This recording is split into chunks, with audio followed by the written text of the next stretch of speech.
শীত পড়ার সাথে সাথে আমাদের প্রত্যেকের বাড়িতে নানা রকম শীতের আইটেম হয়, আর সেখানে একটু গুড়ের মিষ্টি হবে না, সে আবার হয় নাকি? তাই আজ তোমাদের কাছে আমি গুড়ের মিষ্টি রেসিপি নিয়ে চলে এসেছি। তো আমার সাথে চলো, আমার রান্নাঘরে দেখতে হবে তো কিভাবে বানাচ্ছি। দেখো, প্রথমেই আমি দুধ থেকে ছানা কাটিয়ে নিচ্ছি। ছানা কাটাতে কিন্তু তোমরা সবাই জানো, তো এখানে কিছুই বলার নেই। দুধের মধ্যে তোমরা লেবুর রস বা ভিনিগার দিয়েও কিন্তু কাটিয়ে নিতে পারো। আমি এখানে প্রায় 3 লিটারের মতো দুধ নিয়েছিলাম, সেই দুধটা থেকে ছানাটা আমি কাটিয়ে নিলাম আর জল ঝরতে দিয়ে রেখেছিলাম প্রায় 40 মিনিটের মতো।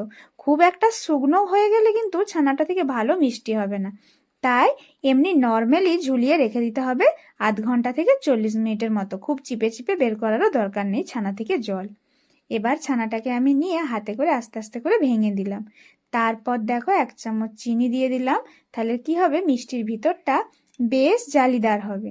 আর বাইন্ডিং এর জন্য দিলাম 1 চামচের মতো ময়দা। এটা দিয়ে দিলে কিন্তু মিষ্টিটা ভাঙবার ভয় থাকে না, একদম অল্প করে দিলেই হবে।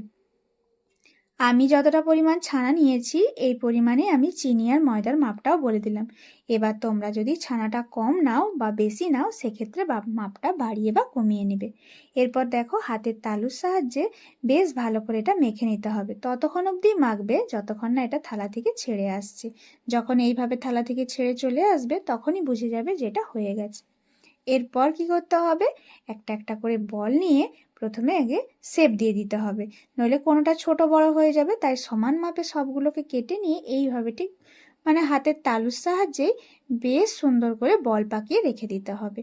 আর যতক্ষণ এই বলগুলো থাকবে পাকানো ততক্ষণ কিন্তু এরকম খোলা রাখা চলবে না, একটা সুতির কাপড় দিয়ে ঢেকে রেখে দিতে হবে।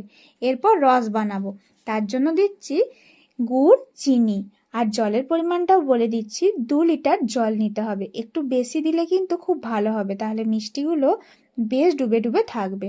জলটা যখন গরম হয়ে যাবে তখন আমি প্রায় 250 থেকে 300 গ্রাম গুড় আর 250 গ্রামের মতো চিনি দিয়ে দিলাম।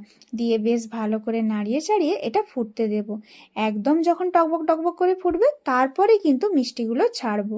তাই দেখো, সেই সুতির কাপড়টা ঢেকে রেখেছিলাম, এবার সেটা সরিয়ে দিলাম। আর যখন রসটা বেশ টকবক করে ফুটছে তখন কিন্তু এটাকে বলগুলোকে ছেড়ে দিলাম। আর বলগুলোকে ছেড়ে দিয়ে কিন্তু একটু ঢেকে রেখে দিতে হবে হাই ফ্লেমে। এই সময় কিন্তু একদম গ্যাসের ফ্লেম কমানো চলবে না।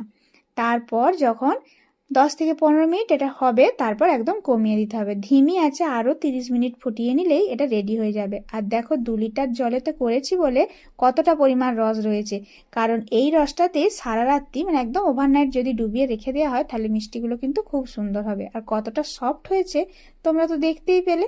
এবার সারা রাত্রি যখন মিষ্টিগুলো এরকম ডুবে থাকবে মিষ্টিগুলো আরও ফুলে ফেঁপে ঢোল হয়ে যাবে।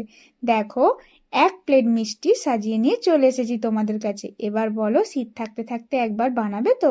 আর বানিয়ে কেমন হলো অবশ্যই জানাবে কিন্তু।